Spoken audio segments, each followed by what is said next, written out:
Yo, what up everybody? It's your boy the Kryptonian saying here, bringing you a review for One Piece chapter 326, and this is my chapter question right now. What the hell did Gadatsu find in the cover story? It looks like some shit out the animal farm. I don't know what the fuck Gadatsu found, but it looked like a dude I used to change diesel oil with. Like, I don't know what he found, but this chapter, once again, the theme of being aware of your surroundings and the mysteries of Nico Robin, they continue to unfold. And gotta say, I'm super disappointed with Usopp, man. Super disappointed. Because Usopp, I mean, come on, dog. Like, you guys just got on Luffy for basically throwing away 100 million berries, right?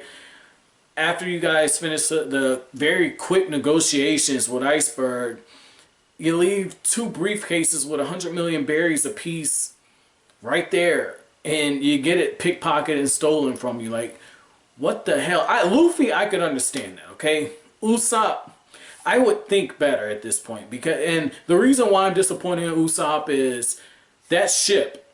You're fixing that ship. Who gave you the ship? Kaya, okay? You know, you and Kaya, a lot of history. In a sense, that's like you're taking care of Kaya right there, because she got the ship made for you, given to you, all of that, right?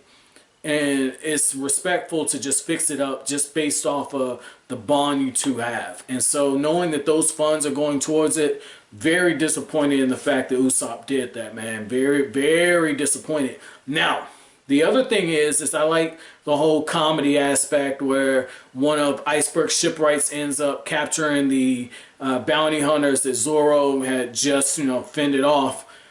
Ends up capturing them, and it's so he can take the bull that they've got that's floating through the water so he can make his own escape, because he's being chased by bill collectors.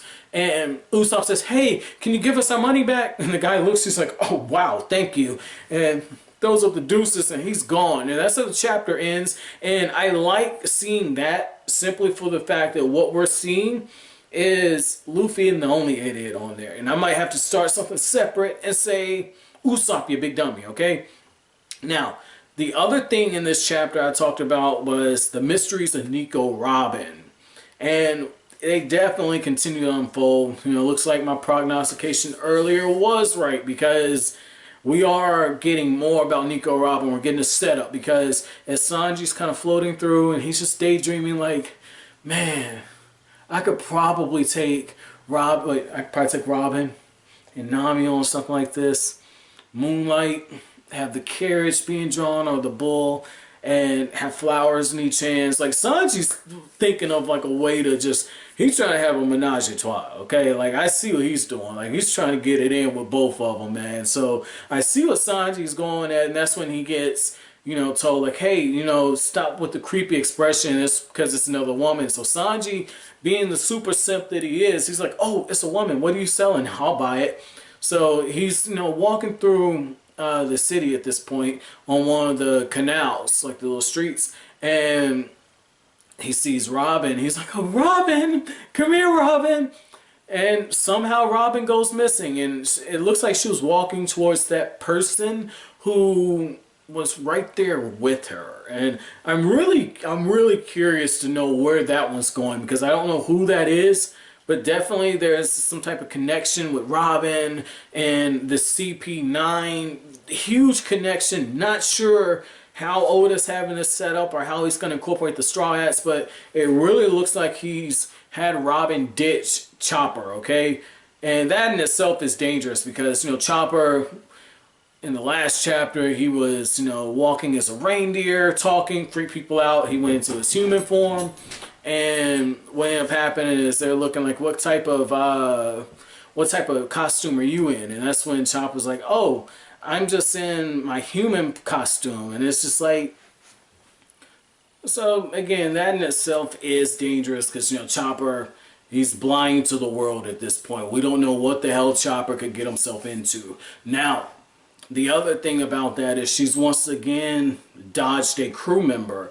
And the member that she dodges this time is Sanji. Like, it's showing that detachment just going further and further. And I've told you guys a few chapters back, I feel like this is Robin kind of going through her descent into hell. I don't know where Oda's taking it, but I definitely feel like he's setting us up for that. And it's almost fitting because, again, the ship's getting ready to be fixed and repaired, so that's setting up for a nice payoff. You got Zoro, he gets confused, right? Zoro's like, he's looking at Kaku and he's like, wait, are you Usopp? And that's when he's like, who the hell are you? And he's got his katana. Looks like he's about to try and mix it up with the guy. More than likely, it's going to be a quick exchange verbally. Guy's going to be on his way. You know, Zoro's pretty chill. He's pretty good at discerning whether or not somebody's an enemy or not. Just don't ask Zoro for directions. If that happens, you're fucked. So all that's kind of moving around, and it kind of brings this review back to the actual exchange, because Oda, in typical Oda fashion, decides to level us with some pretty comedic elements, okay? And it's the running gag where you have the angry female who is, you know, quick to assault people when she's upset. You know, I know that's turning to be very unpopular nowadays, like with Western audiences. But, you know, again, it's a running gag. It's been going on for decades in shonen. So we see with Kalifa, you know, she finds out that Luffy called Iceberg spoiled for canceling all of his appointments for the week, or not the week, for the day, because he just doesn't want to go through with them. He says, I'm a pretty powerful person. I don't have to do anything. I can do whatever the hell I want. And Luffy's like, this guy's pretty spoiled, isn't he? Kalifa, she's throwing the kicks and she can't really aim. She ends up knocking Iceberg in the face, and Iceberg has the humorous expression on his face, and Luffy's just like, man, she hit you pretty good, didn't she? Yeah, that's what I love about Luffy, man. Just little small moments where he just innocently trolls you, and you can tell he's being sincere at this point. So overall, pretty good chapter. Don't really have any complaints about it. You know, again, it's a setup chapter, really setting up Nico Robin's descent to hell, as well as getting us further and steeped into the Water 7 area, and potentially the different things are getting ready to spin off. You know, one of the things I really love about, you know, Oda is when he brings you into a new area, very quickly he introduces you to the world there, and he gives it to you through the different perspectives of the different crew members, and he finds different ways to, you know, flesh out the world building. This is really good. I could see how some of this might bore people, you know, spending so much time without much action happening, but when you get stuff like this, you have to just appreciate the small stuff, because it's very good storytelling going on. I know the pacing might not be what a lot of people like. Again, if you're reading this week by week, I can understand why this might be boring to you, but it's kind of like how I feel reading a Hunter x Hunter chapter is. You can't, it's 19 pages, but you can't just read it super fast. You've got to look at every small detail. You got to read it one time, and you got to pick up on the small stuff if you're not training yourself to capture small things and different phrases that are being said, and look at how it's all being used from a writer's perspective. You know, so this is pretty good. My chapter question to you all is, what are your thoughts about Nico Robin's sudden disappearance?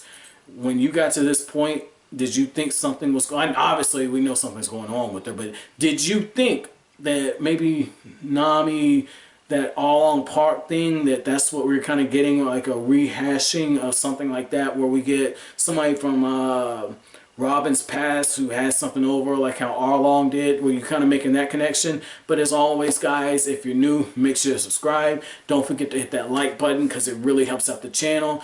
Don't forget to hit that share button. But as always, guys, thank you for watching. Have an awesome day, guys.